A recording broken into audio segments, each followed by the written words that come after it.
It's like we're ready to go.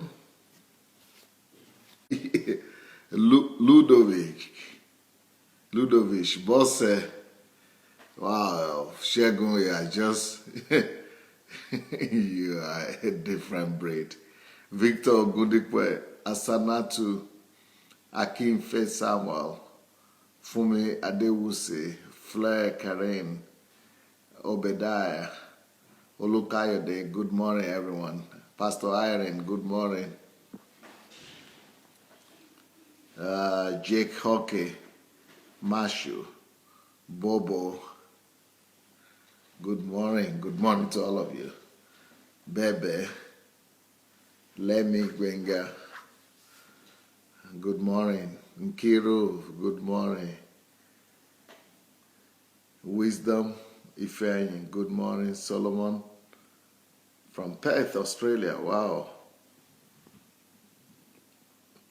Apostle Ezra from Kenya, Olorunfemi, Maria Martinez. Oh yeah, Maria Martinez said we should all go and share the message. Yeah, I think she's right. Let's go ahead and share the link, please. Let's go and share the link, everybody. Please, let's go share the link. FZ, Ishaya, Assumpta. Yeah, let's go and share the link, please. The earlier we do that, the better. Let's go share the link so that we could begin on time. Okay. As soon as you finish sharing, we are commencing. All right. Welcome, everyone. Nice to see all of you. Today, I'm continuing the second part of what we began last night. The message for last night was how the world system enslaves you. How the world system enslaves you. And I think we got that message yesterday, how the world system enslaves. And that's so sad, but it's reality, and we need to know it. If we don't know how the world system enslaves, then we will not be able to know how to set ourselves free as well. So thank you for sharing. Now we are ready to go for the second part of this message. The second part of this message, how the world system enslaves you, or enslaves all of us, is that, like I said, last night I stopped at saying that the world system uses, what we would call godly or noble cause to be one of the ways that it enslaves us. And one of these noble cause that, the world system uses to enslave us is family.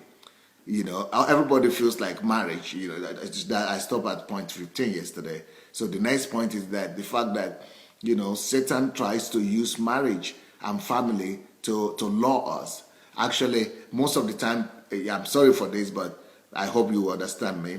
But I'm not trying to put down the institution and institution of marriage. I am just trying to be frank and to be candid with all of us. But too many of us are getting married whereby we don't have any business going to marry. And, the statistics show this. The statistics prove this.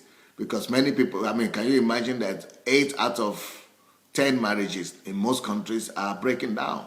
8 out of 10 marriages. Why is that happening? Is it because, God wanted that to happen? No. It's because many people are marrying that have no business marrying. Many people are getting married who have no business marrying. And but because of the pressure to marry and because of the demands of the society, and that's the way, and some people, even our family, they don't even know sometimes that they are walking and they are playing right into the hand of the world system by forcing us and by, making us feel that we must marry. And that, you must go and marry. You are 10 years, you are 20 years old, you are 30 years old, you are 40 years old. So go marry. As if marriage is the purpose of creation. As if marriage is the very reason why we are sent to the world. But I'm sorry to say, marriage is not the sole reason why we are sent to this world. Actually, it's not even one of the reasons. It could be one of the reasons, but it's not the first or second reason why we are sent to this world. We are sent to this world, first of all, to fulfill the plan and purpose of God for the life of each and every person. God has given into every human being so much talent, so much gift, so much capacity and abilities, so much endowment from God. Even God has put himself and his own nature in every human being.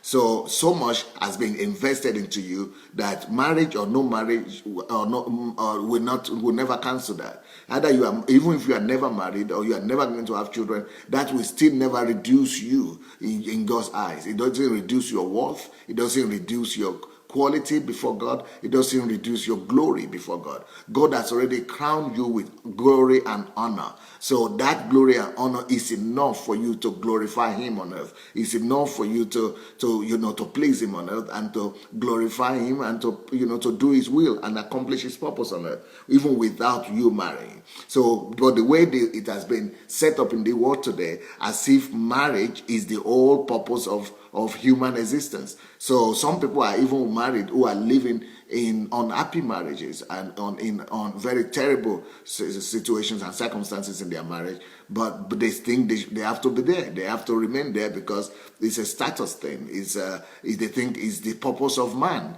and that is very wrong. Everybody, God has created everybody for a purpose. In the book of Jeremiah, the Bible says that before you were born, that God had known you, and while you were still in your mother's womb, he has already appointed you, selected you, anointed you to be a prophet to the nations. That is, he has already ordained you to become something. So he has already ordained your calling. He has already ordained your purpose. He has already ordained your predestination before you were even born. So God has predestined you to be something great, someone great, and to do something marvelous. So that was even before you could identify the fact that you are a girl or you are a woman or you are even capable of giving birth or getting married. That is even before you are even thought of that you are a man, that you are a human being. Even before your parents got to know that either you are a man or a girl or a boy. So God, creates everybody for a particular and a particular purpose, and sent you here to fulfill that purpose. Marriage is just subsidiary to that. Marriage and children, that is all subsidiary. If marriage were the purpose that God creates us for, or for to have children is what God created for us, can you imagine? Then we are not better than animals. We are not better than our pets. We are not better than cats. We are not better than dogs. We are not better than pigs. Why? Because they have more children than us. They can even beat us into that in that competition. If it is about how many children anybody could have, or anybody can just, because that is a biological process. Anybody can sleep with anybody and have children, even without marriage. But anybody can, even people could be raped and still have children, even without marriage, even without love. So it's a biological thing. We shouldn't elevate it to the status of what? To the status of as if that is the whole purpose of man on earth. And unfortunately, because of that pressure of marriage, we get enslaved. We get enslaved by Satan, and Satan uses the world system to enslave us. So because you want to marry, the pressure to marry makes you to do crazy stuff. The pressure to have children pushes you to begin to look for means to survive. And when you are looking for means to survive, it means you need more. If you want to marry, you need money. And if you need to marry, you must get a house. If you need to marry, you need a car. So all kind of pressure come on your life before just because of one question, marriage. And that is might not actually be what God is thinking about concerning you. God is thinking about you discovering your purpose, first of all. God is thinking about you, discovering your calling. God is thinking about you discovering who you are. But because we are more afraid of people's opinion, we are more afraid of public opinion than we are afraid of God. So we will rather do what people expect us to do than to do what God expects us to do. When God is asking you, go and discover your calling. Go and discover why I sent you here. Go and discover your passion. Go and devote your life to it. Go and begin to serve me. Go and please me by discovering who you are. But we are at the same time, instead of listening to God, we are listening to the world. We are listening to our families. We are listening to all the relatives. We are listening to all the society. We are listening and looking at the age of our age, of the age of our neighbors and our friends, and we're coming under the pressure that no, I must do this. So we totally neglect God. We totally neglect God's priority, and we just focus on trying to please everybody else around us, and that is so sad. So, but I'm not saying that marriage is bad. I'm just saying when we come under pressure to marry, we make a lot of mistakes, and that drives us to the topic is how the world system enslaves us. So one of the greatest instruments that the world system uses to enslave us is that desire to marry, is the need and the pressure to marry. So that is one of the greatest instruments in the hand of Satan, because you need to marry, you go to work and you sell yourself into the world system. You sell yourself into the slavery to the world, because you need to sustain your home and your family. But the real thing that is supposed to happen, the next point, number 17, let's talk about family.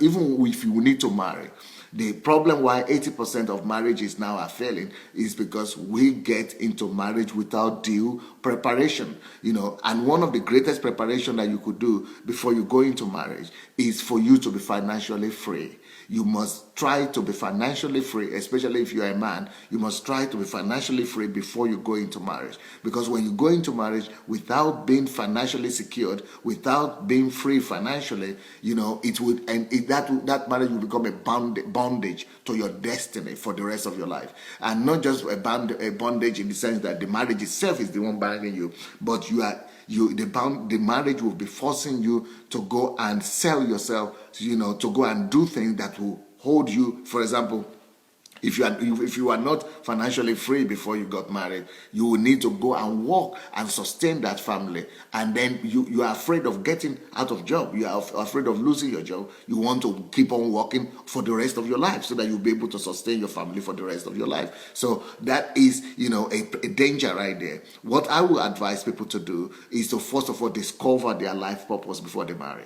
Number 2, before you marry, make sure that you step into that your life purpose and calling. You begin to, at least you know where you are going in life. You know why you are here. You know what God created you for. And you must have started, accomplishing and fulfilling that calling before you get, yourself engaged and entangled with the burden of marriage. So once you know that you have discovered yourself, you have discovered your calling, and you have stepped into that calling, now that you are married, that marriage will not derail you most likely from the purpose of God.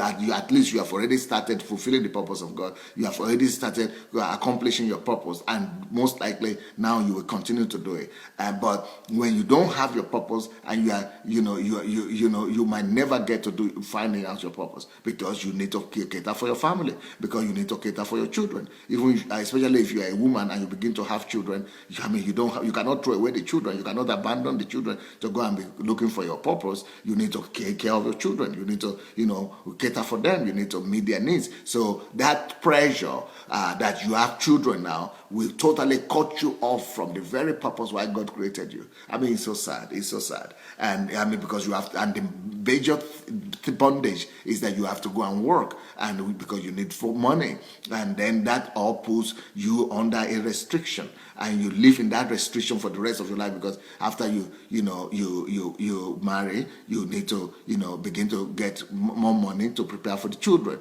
So that is another point number 18. So the world system also enslaves us through our children, or through our desire to meet up and to have children. And having children is a great thing. I'm married myself, and I have 3 wonderful kids. But I know that in my culture, where I come from, in my country, Nigeria, many people, once they marry, the very next year, they begin to have children. That is so silly. That is so foolish to do. I was even talking to some of my friends. These were educated people, and believers, ministers, and I was telling them, why is it that all the people I know in Nigeria are having children after 1 year in marriage, or even less than 1 year in marriage? They said, wow, that is the expectation of the country, of the whole culture. You must do that. I said, that is so stupid. You don't do that.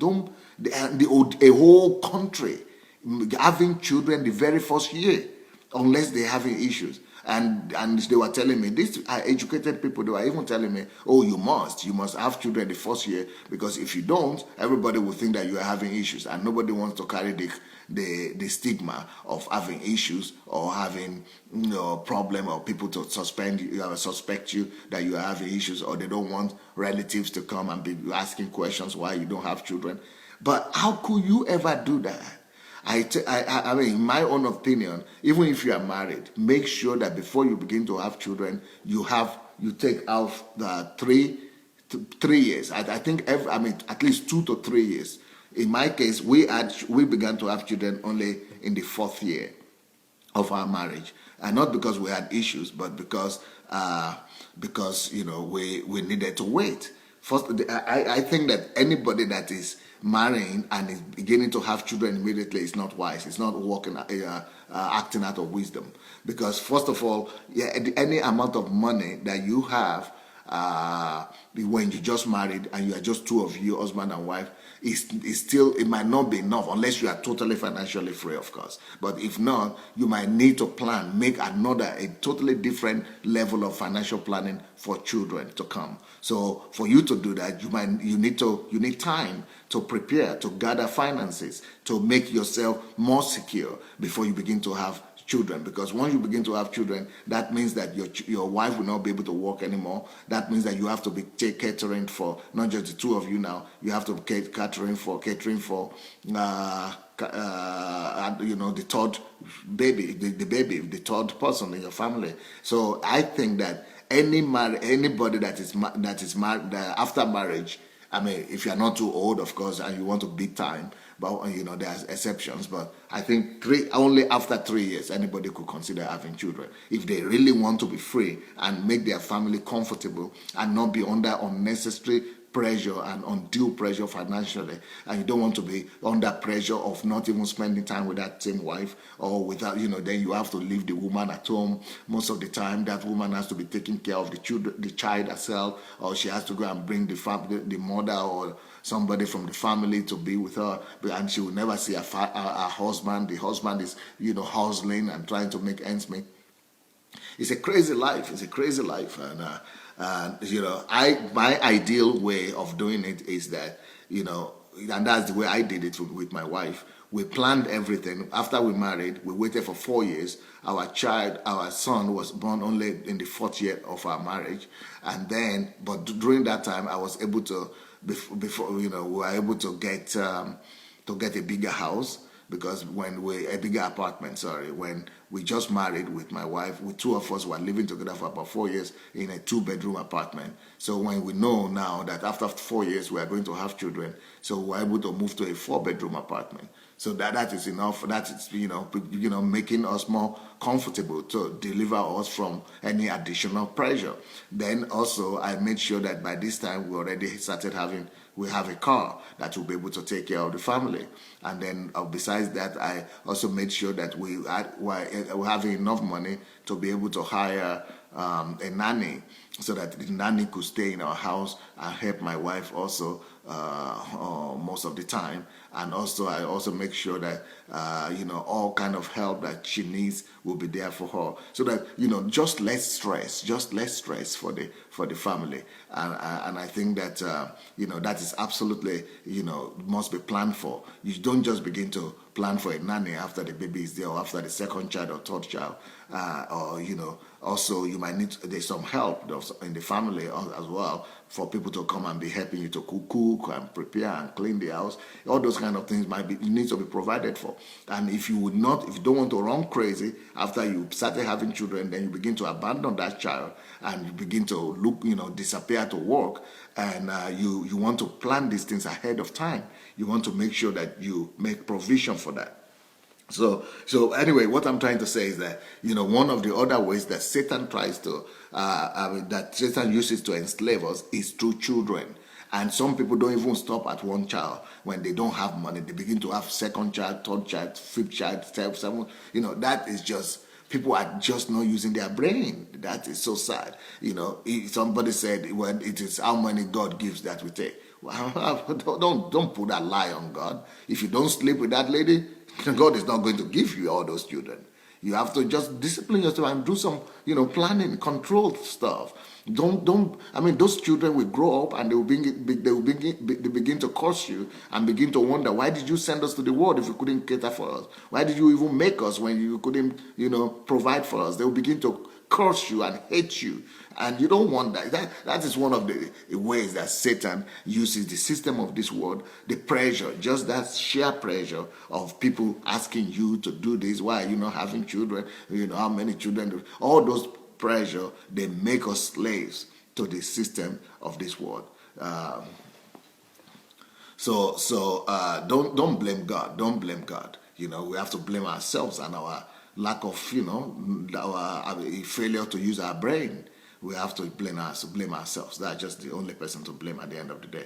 So what I'm trying to say is that the world system enslaves us, even through legitimate stuff, even through good things like family, like children, and things like that. So and it is all connected to money, because we want to go and make money.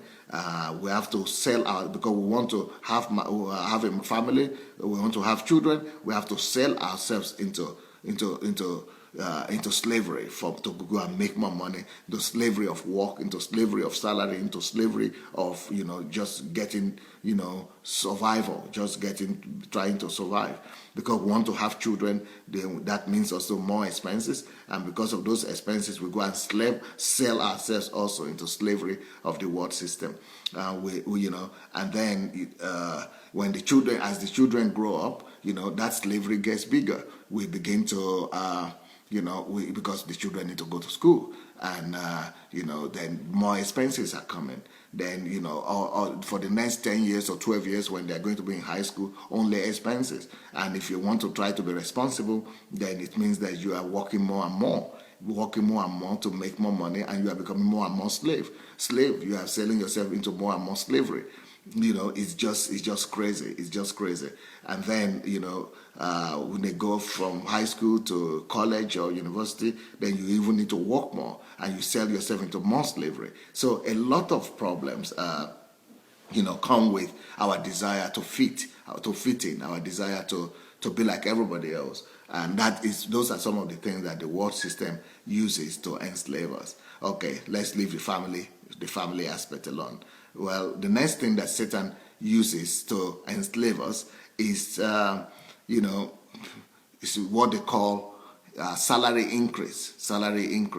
Sometimes we because especially the ones that are really very serious and the ones that are really very committed, like, if you really want to be a good worker, and the more you work, and when you really perform very well, they begin to increase your salary.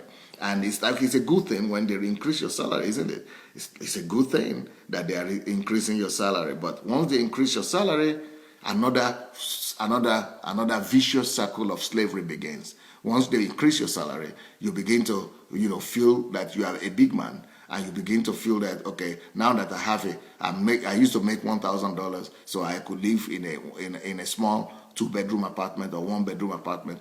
But now that I'm making $10,000, well, it's no more cool for me to be living in this area of the city anymore. This area of the city is for poor people. It's no more rank. It's no more my ranking. It's no more in my status to live in this area of the city. So that status thing also pushes you. So you go from your 1-bedroom apartment, you go and rent a 3-bedroom apartment, or you try to go and get a house because you are making $10,000 a month now. So, but you forgot that you are the same person who was living in that same side of the city, and you didn't die. You are okay, but that pressure that I'm making more money is an internal pride thing, that since I'm making more money now, I can afford it. So use that term, I can afford it. I can afford to go and get a better part of the city. Then you go ahead and say, now that's apartment. I cannot live in a 1-bedroom apartment anymore. As if it's like you are making more money, really. As if you are supposed to be able to afford more things, but you can't, because that is the way the world system system is. It's deception. Even that salary increase is deception. That salary increase is to make you and drive you into more slavery, is to enslave you even the more. So you have more salary now, but then you are tempted to change your apartment, you are tempted to change your car, you are tempted to begin to live in another side of the city than you are living before. And once you change your car from, a small car from one car to two cars or three cars, from a small car to big cars, it means you are buying more fuel. It means you are doing more repairs. So more money is going to that. Once you change your apartment from 2-bedroom or 1-bedroom apartment to a whole house, or 5-bedroom house, or 3-bedroom apartment, or 4-bedroom apartment, it means that you are paying more. So let's say you used to pay $200 for an apartment a month before, now you are paying $2,000 a month. Even though you are making $10,000, now you already don't have money again. So just like you didn't used to have enough money when you are making $1,000, the same way also you are no more having enough money even though you are making $10,000. So it doesn't really matter how much you make. The system of this world is made in such a way that even when they increase your pay, even when they pay you more, they are setting you up. You are setting you up for more captivity. You are setting you up for more slavery. So you are actually going to be spending more. So it doesn't matter how much they pay you. It doesn't matter how big it is. You are pushing yourself. The pressure of the world system is pushing you to give that money out, to spend more money. So you are spending more money on the house, spending more money on the car. You are spending more money on your lifestyle. You now want to begin to go on vacation that you couldn't afford before. You now begin to buy things that you couldn't buy before, and by the time you know it, that $10,000 a month is no more enough. So what am I saying? The world system enslaves you even the more, and by deceiving you, and you think you are it's a mental game. In your mind, you are thinking you are a big man. In your mind, you are thinking, I'm making 10,000 now, 10,000 a month, and so I must live up to that status. I must live up to that, up to that place. Somebody is telling me there's no problem having children immediately after marriage if you I already passed this point, but if you plan it very well.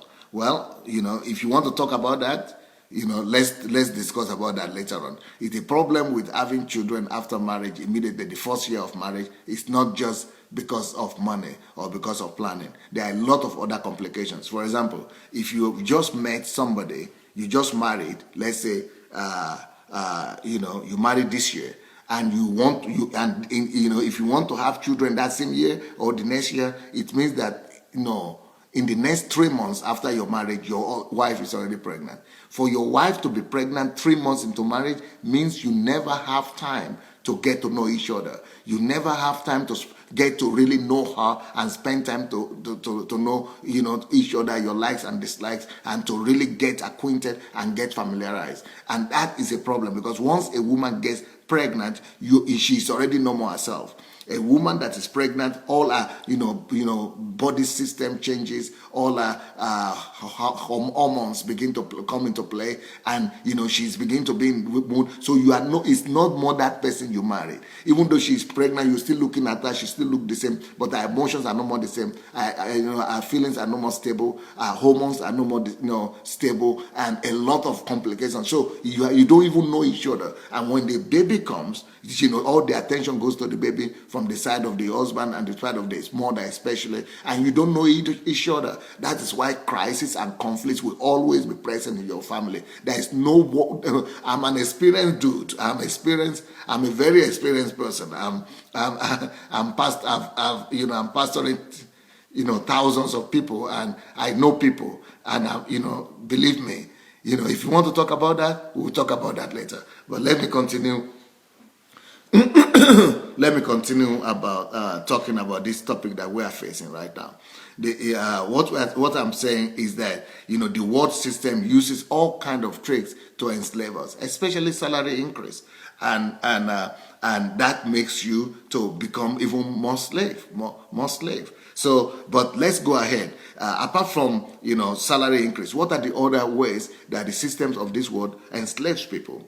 Well, Have you ever heard of companies giving allowances? Allowances. There is there are practices like that especially in private companies, and even sometimes government companies. They give you allowances, and they give you car allowance, they give you house allowance and things like that. So, and and we all get deceived and carried away by those allowances. But let's say your salary is $2,000, so they will give you $200 car allowance, and they will give you another maybe $300 house allowance. So you are rejoicing and you are saying, "Oh wow, I got a good job. This my company is so good." So you want to be more faithful and to be more committed to that company. What does that mean? You are going deeper, head on into the system of the world, and you are being bounded by everything. So now that God is telling you that you have to become a missionary, or God is calling you that you have to go and serve Him in one capacity or the other, or you go and do something for Him, you cannot anymore, because you have to be faithful to the company that is giving you all these allowances. And if you dare obey God, then you are losing all the allowances. So God is no more the number one priority. God is no more your number one. It's no more your Lord, and it's your Savior, but it's no more your Lord. So it's not pleasing God that is the priority of your life anymore, but to keep your job. So you now want to do everything to keep that job. You don't want to lose that job, because compared to all other people don't have that kind of company or that kind of job where they have for the allowances. So even those allowances are ways that Satan is using to captivate you, to enslave you, and to make you come into even greater slavery. And what I'm saying is that there are so many things in this world that is driving us, and that you remember the topic is how the world system enslaves you. The world system enslaves through this kind of little petty gifts that is given to us. But the real thing to do is for you to set yourself free from those things, and to find out your passion, to find out your calling, and to make sure that where you are walking is actually in the area of your calling and passion. Number one. Number two, you must make sure that where you are walking, you are working not for money. That money is not the purpose of your work. That you are working not for money or for salary. That the purpose of your work is to glorify God. That in that your job, they are giving you the freedom and you have the liberty to be able to glorify God. Next point, you must also make sure that that place where you are working, you don't just have the opportunity to speak about God, but you must also have the opportunity to establish the will of God, to bring the purposes of God there, to bring the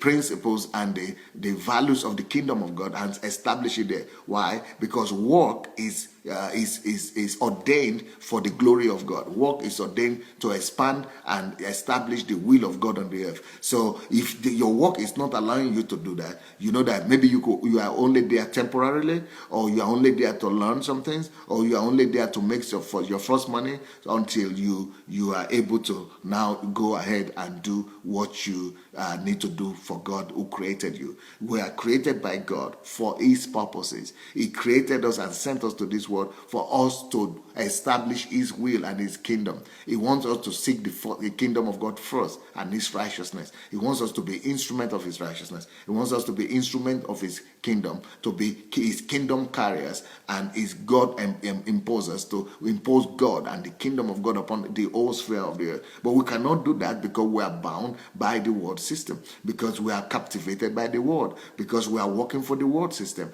and we are afraid of doing that, because if you try to please God or mention God at your workplace, they will sack you, they will fire you, you will lose your job, you will not be able to cater for your family and everything. So the idea is that even if you are working in a place right now temporarily as in the world system, make sure that you learn the laws of money, so that you convert the money. Like, for example, somebody was telling me yesterday that is working at a very good place where he's getting a very good salary, but he knows in his heart that he's not doing the will of God for his life, and he's only working there even though the salary is very lucrative and it's very high, but he's only working there because he needs to cater for his family. He needs money to survive, even though the salary is very good, but he's not full. He knows he's not fulfilled. He knows he's not doing what God has created him to do. So that's a problem. So I told him, make sure that that's good salary that you are having, make sure you learn the laws of money and immediately begin to use principles of money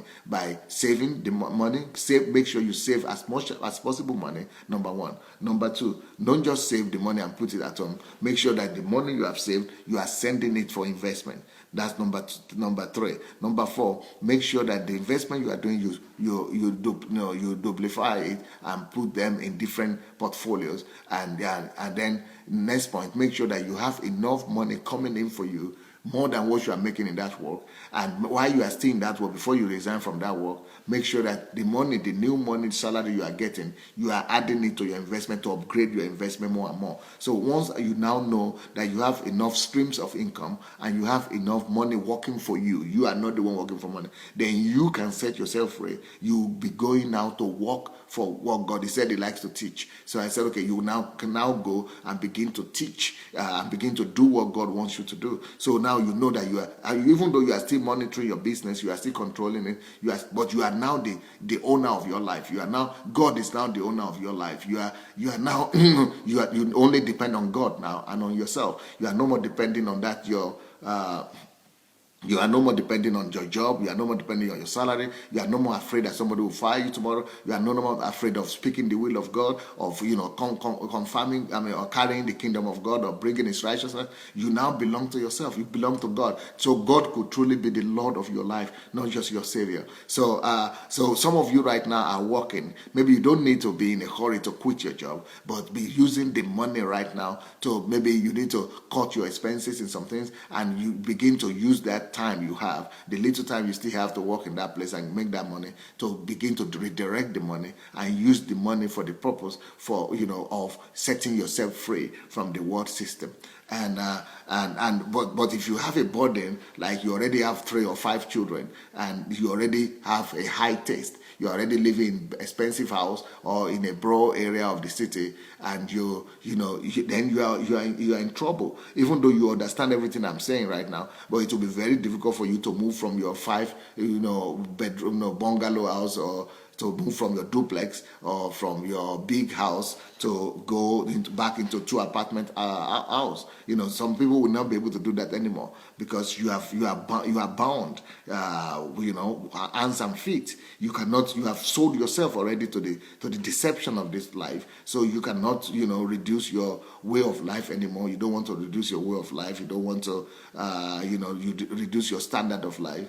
And so it will be difficult for you to ever set yourself free. And if you don't set yourself free, you might never be able to please God and to do what God sent you here to do in the first place. So that is a very painful process. And another way you could set yourself free is to make sure that your passion, your calling, and your salary are in the same place. Then of course you are happy for it, and that's a good one for you.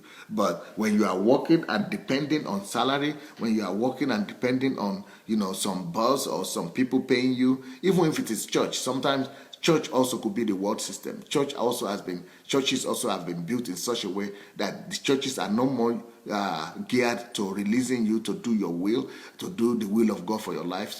They are no more geared to helping you to become who God wants you to be. Unfortunately, churches are now being run like the world system as well, so much that they just owed you, and you are owing your allegiance not to God, not to your calling, not to your destiny, but you only own your allegiance to the particular church or particular ministry or pastor that you are serving. So you cannot do anything. You can only be in that church and do what they say. You cannot pursue your own goal. You cannot pursue your own purpose. You cannot pursue your own gift, because you are already on that world system, even though it is called church. So At the end of the day, you are the one to answer before God. At the end of the day, you have to give explanation to God. What did you do with all the gifts He gave to you? What did you do with all the talents He gave to you? So that's why you want to resolve the money question first. You want to resolve the money issue first, because money answers all things, and because everything comes from money and everything depends on money.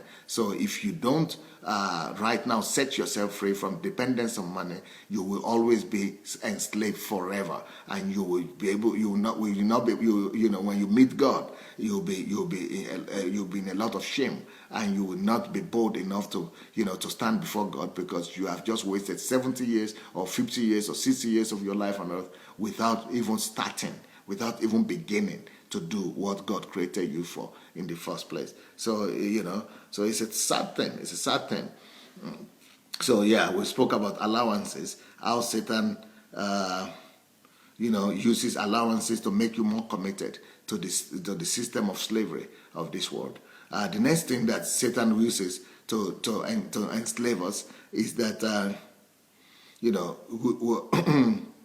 we look at the rich and the successful people, and we have ego problem. All of us have ego problem. The Bible calls the pride of life. The pride of life. So sometimes we want to let everybody. We want to live in deception. We want to create an impression that we are successful. We want to create an impression that we are big men, and that is so bad. One day I was doing a review here with one of my mentees, Pastor Joshua.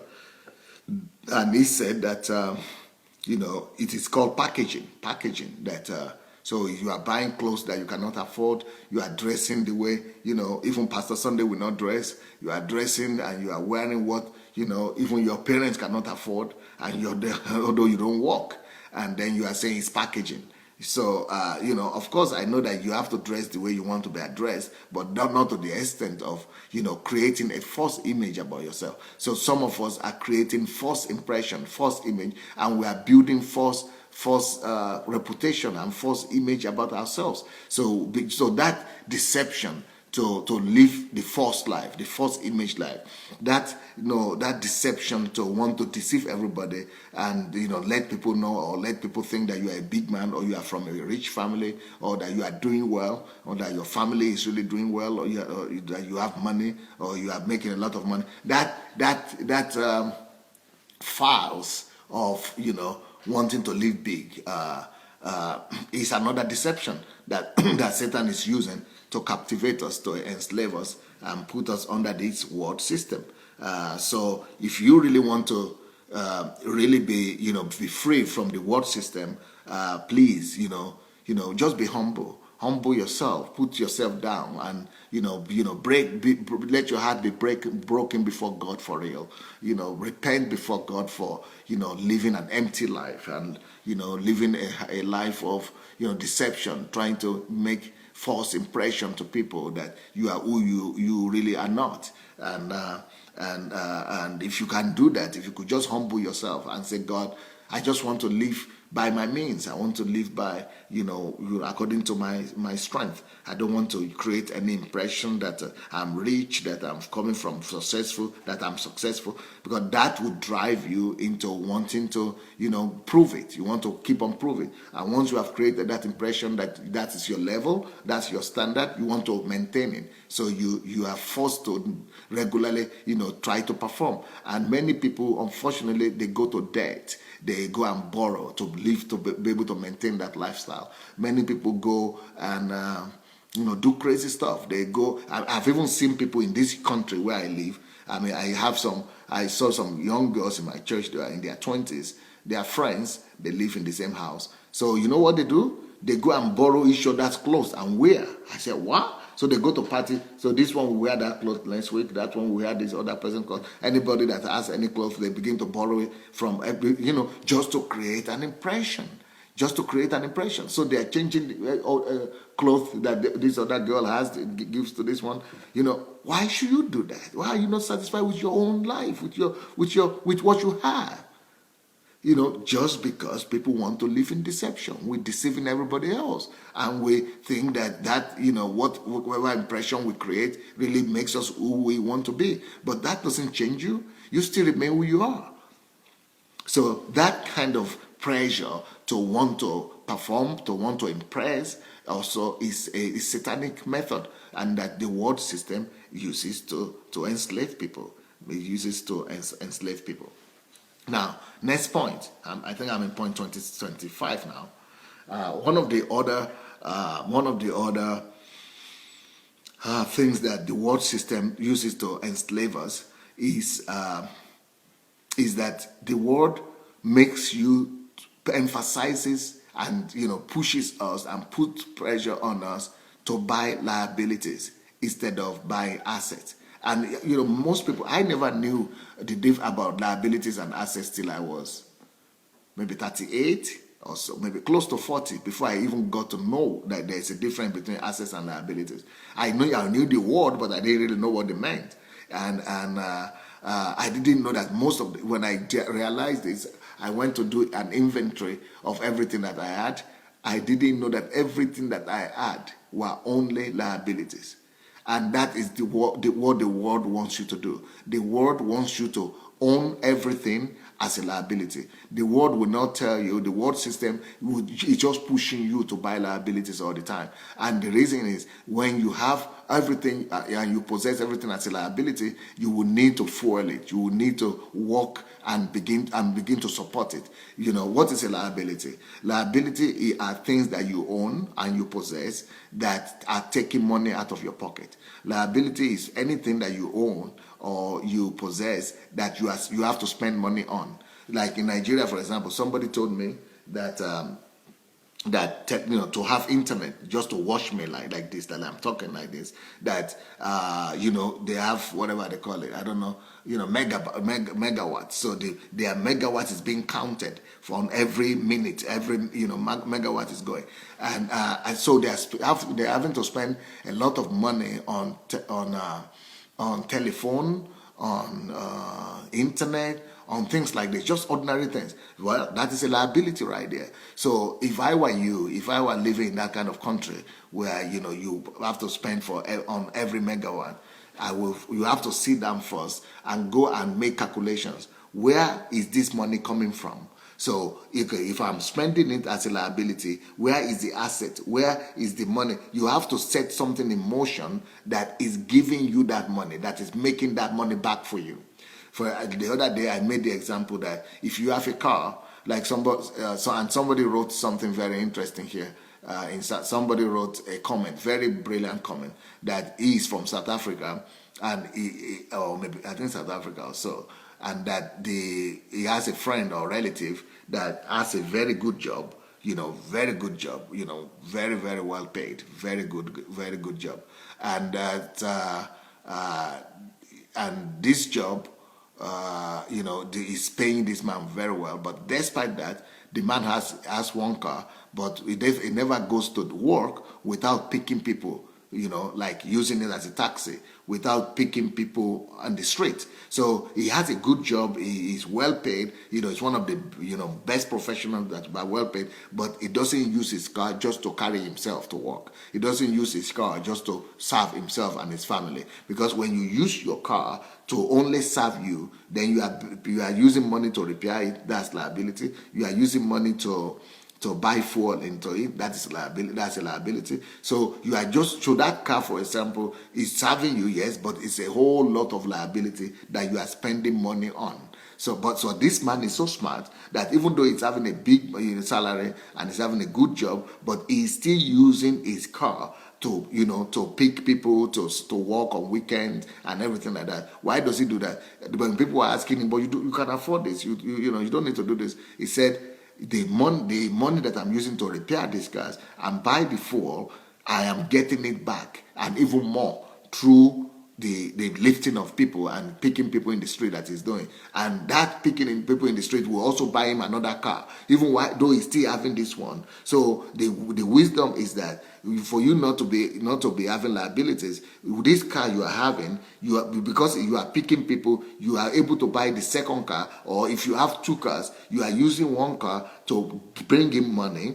So the money that other car is bringing is enough to care for the fuel and the repairs of the one you are using for your family and that other one. So one car is making the money for you, while the other car is you are using. The same thing with the house. Maybe you have one house, but you have 3 rooms there or 2 rooms. You can give out 1 room or 2 rooms, and then make sure that the money that is coming out from that room is catering for the expenses that you are using where you are living. So that means that in the real sense, you are converting your liability to asset. So a lot of people are saying rich dad, poor dad. Yes, he explains that very well. And it's true. But unfortunately, most people don't know that. Even though you might know it, but you don't live by it. A lot of people might know that there is, this concept of, liability and asset. But unfortunately, many people don't even know how to change. They don't have the power, the mental power, or the know-how to be able to discipline themselves and convert their assets to liability. So what I'm trying to say is that the world system, apart from what about Robert Kiyosaki and a few others, only a few people talk about this. But the world system doesn't want you to know this. The world system wants you to only be buying liabilities. Why? Because when you are buying liabilities, then you can work more. You can work more to be able to be feeding that liability. You are working more and more to feed on the liabilities. And then, but if you have assets, because there are some people who don't care for liabilities. If you already have money working for you on a bigger scale, and money investment is coming in, and interest are coming in, then you don't care how many cars you have. You don't care how many houses you have. You have enough money already working for you, and covering all those expenses. But for most of us, we are already poor, or we are not rich anyway, and so. As a result, we are getting poorer, or we are having more debt, we are having more loans and more responsibility, more liabilities to carry, because we don't live like people, like the rich people. The real rich people, they don't spend their money on liabilities. They spend money on their assets, and the money that they now spend on what we call liabilities is just a fraction of the assets that they have. It's just like maybe 1 or 10% of all the money that they are coming in.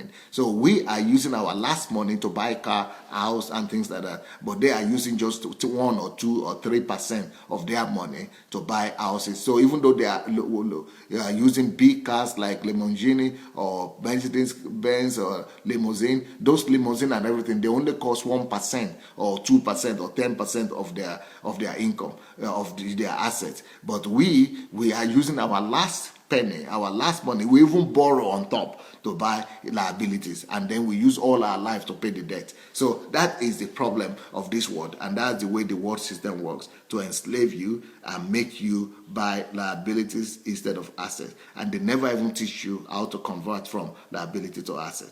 So number 26, I guess, the next point. The way Satan and the world system enslaves us is that they only teach us consumer mentality, but they don't teach us investment mentality. They teach us consumer mentality, but they don't teach us investment mentality. The only thing that could really make you rich big time is for you to master investment mentality, and I'm going to talk about that this week. So two times a day, morning and evening, I will be talking to you on how to get free financially. And one of the things I'll be talking about will be investment mentality, because only investment make people rich in the real sense. Number 27, the world system drives us and entices us to instant gratification. We want to have everything now. We want to taste everything. We want to have a taste of everything. The good life. I want to go to Disneyland. I want to go to, to Florida. I want to go to Los Angeles. I want to go to Las Vegas. I want to go on holiday. I want to take my family. Even though you are using your last money. That is so silly. That is so silly. I'm so sorry. That is not so smart. That is not so smart, And you must make sure that you are using the money that you have already gained, and that is we have something working for you to replenish and and to replace all those money you are spending. But the way the world system is that they throw these things before you in your face, so that you desire instant gratification. You want to gratify your needs right now. You want to meet your needs right now. You want to taste it. You want to feel good. So that feel good mentality is giving us instant gratification. But what we really needed is financial discipline. They don't teach us financial discipline, but instead they give us instant gratification. But you need to replace instant gratification with financial discipline, and you need to replace consumer mentality with investment mentality. Next, number 28. Next point that that the world uses to captivate us and make us into slave is that because of this lifestyle, we are not taught. The world doesn't tell us that money is a good slave, but is a bad master. Money is a bad master. But we are taught as if money is just money. It's neutral. No, money is supposed to be a slave, our slave. We are supposed to be ruling over money, having dominion over money, to have lordship over money. But we are not being taught that. We are not being taught how to have dominion over money, lordship over money, rulership over money. We are just being taught that money is money. Money is okay. But in the real sense, what it means that we are being taught that we serve money. That money is what decides our lifestyle. Money is what decides what we have and we don't have. Money is our Lord. But they don't say it that way. But if you are working for money, you are being motivated, and the reason why you are going to work is money, to make money, and it's money that decides where you live and what you do. Everything in your life is decided by money. It means money is your Lord. If you cannot buy that because of money, or you cannot afford that because of money, or because of money, I have to do this, or I need money, you are all thinking about money. Most 98% of the world, they are all thinking about money from morning to night, and that means they are slaves to money. Money is a good slave, but a bad master. Don't let it be your master. Keep money your slave. Okay, number 29. Our pride, our desire to show off and in the society, and to show off and to want to fit into society instead of fit into God's will and God's purposes. They make us into bigger slaves. The desire to show off and the desire to pride ourselves and to tell people, that we are this and that, just drives us into bigger slaves. And we become more slaves because we want to pride ourselves and show off. And, that thing only drives us into bigger slavery. And instead of that, let us be clothed in the cloth of humility and meekness. And, let's submit ourselves to God. And let's make sure that we are rich in God rather than rich in material things. Although being rich in material things is also okay, but it shouldn't be our identity. You can be rich, but that is not your identity. You be rich in God and just live a free life. This house I'm living alone is worth, I don't know, millions of US dollars. But you will never tell. You will never tell. I don't even care. I don't even remember where I live. I don't even care where I live. But that shouldn't be your identity. What you have should not be what gives you your self-respect or what gives you your self-value. What you have should just be what you have. It's just a tool that you use. So money is only a tool. But they don't tell us that money is only a tool. It's only an instrument. But they tell us as if money is the purpose of life, is the whole, essence of life. No, you should only see money as a tool. Number 30 point, our purpose in life should be to work for God and His kingdom. That is why we are here in the first place.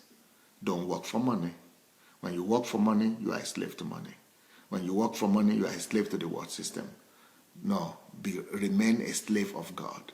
Remain God's servant rather than Satan's servant and servant of money. So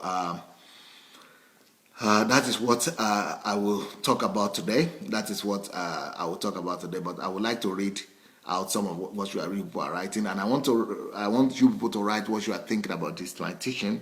Like I said, I spent 6 hours. I calculated it yesterday. I spent 6 hours to come and just get all these messages ready for you every day.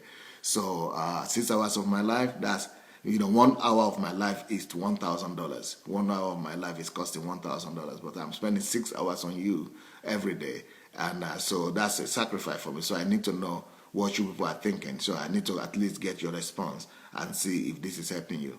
I need to know it's helping somebody. If I know it's helping you, then it's good for me. I'm satisfied. I'm good. But if I don't hear what is happening to you or what you are feeling, and I don't hear your response, I get discouraged. I don't want to go on again.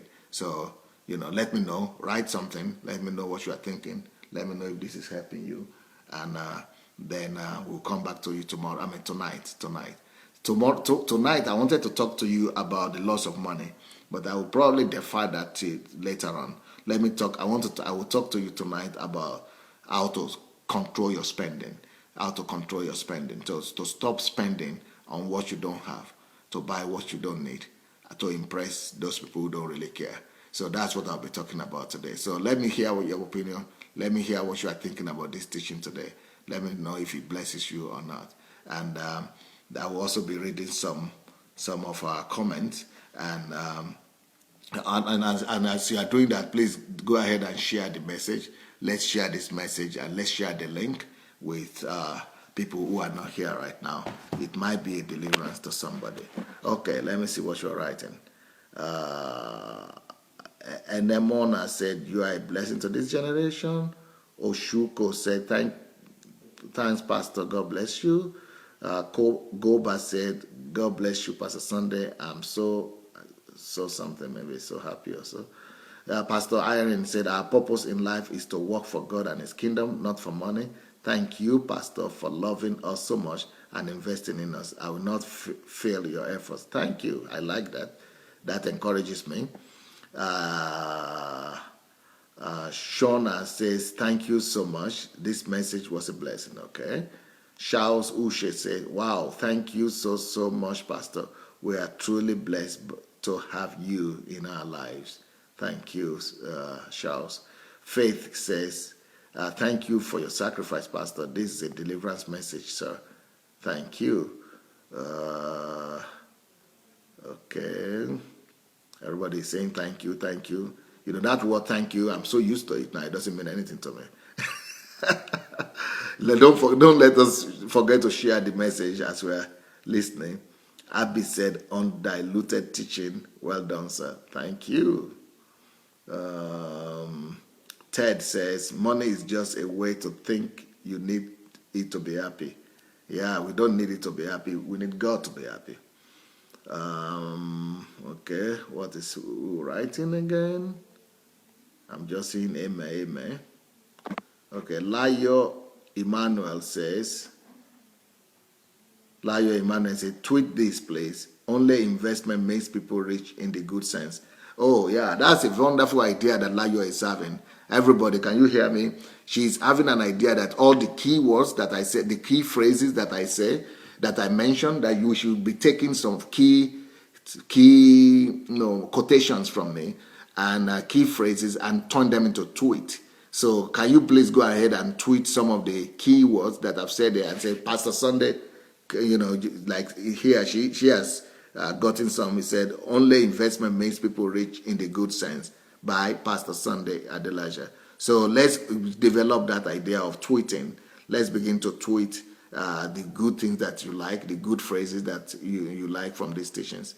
Rita Ukoli says, "Morning, Pastor. This is true. We Western Africans like living in deception and find ourselves in liability instead of acquiring proper assets."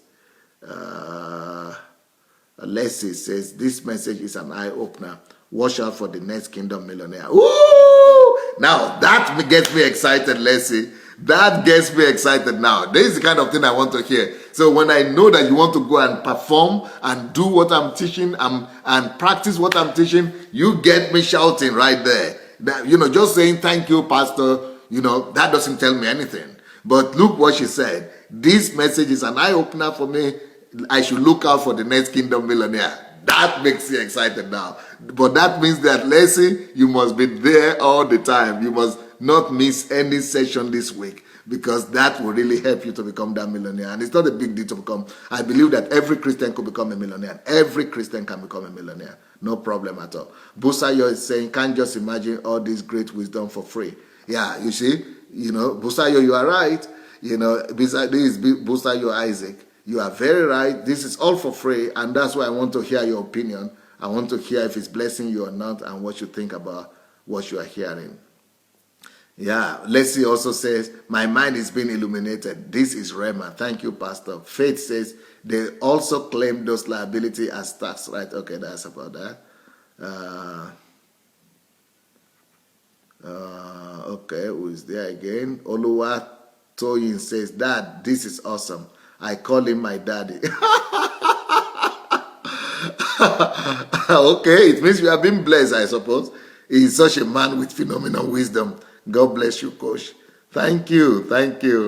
Abiodun says, it's true. Spending money on what increases you, not what you think gives you pleasure but drains you. Like my bike.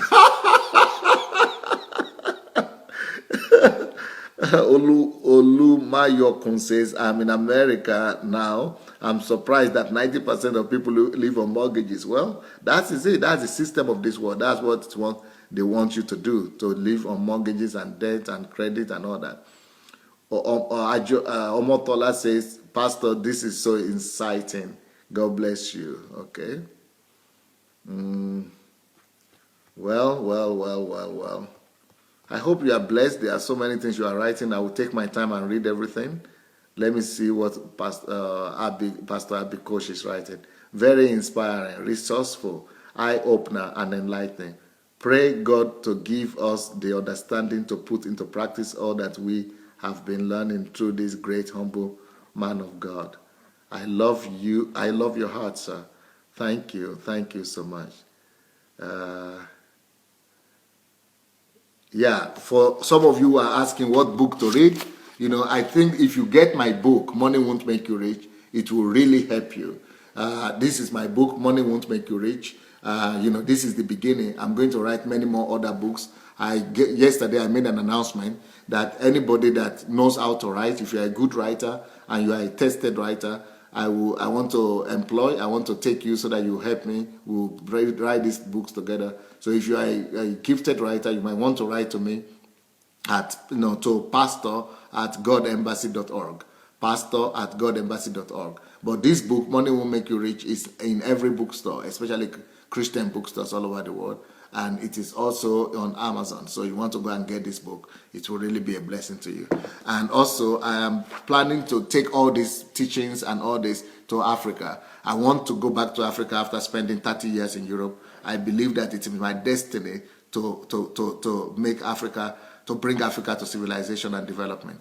And I'm starting with my country, Nigeria. So I'm going to Nigeria with 200 people from Ukraine, and I'm gathering 2,000 people from all over the world. So no matter where you are or what country you are from, please, you want to join us, you feel that God is calling you to go and be a blessing to Africa, or you want to join Pastor Sunday's team to Africa, please write to me at pastor@godembassy.org, or you could write to my organization, to my foundation that I started for this purpose.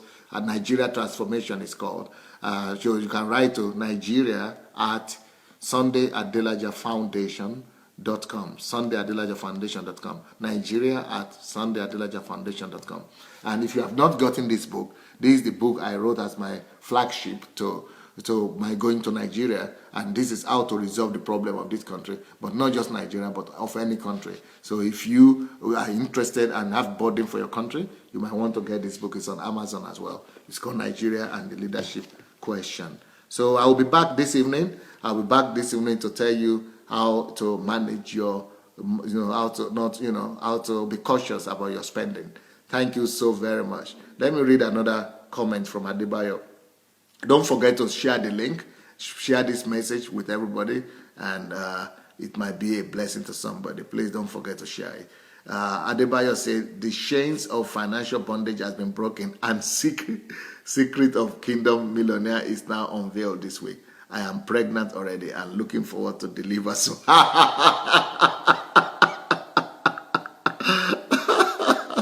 That is so nice. That is so nice. Well, you see, you bring smile to my face when you even laughter to my mouth when I see that you are taking a decision about what I'm teaching you. I don't just want you to listen and go away and do nothing. When I see that people want to do something with it, I get happy. Cecile say, I will be the next millionaire in Jesus' name. Amen. And I will come to Nigeria to give my testimony. Why not? And if anybody that wants to be a millionaire, that's no problem. I know how to make millionaires. I made 200 millionaires in 3 years. So any one of you that want to be a millionaire, there's no problem about that. But you must know the laws first, okay? So God bless you guys. See you tonight. Bye.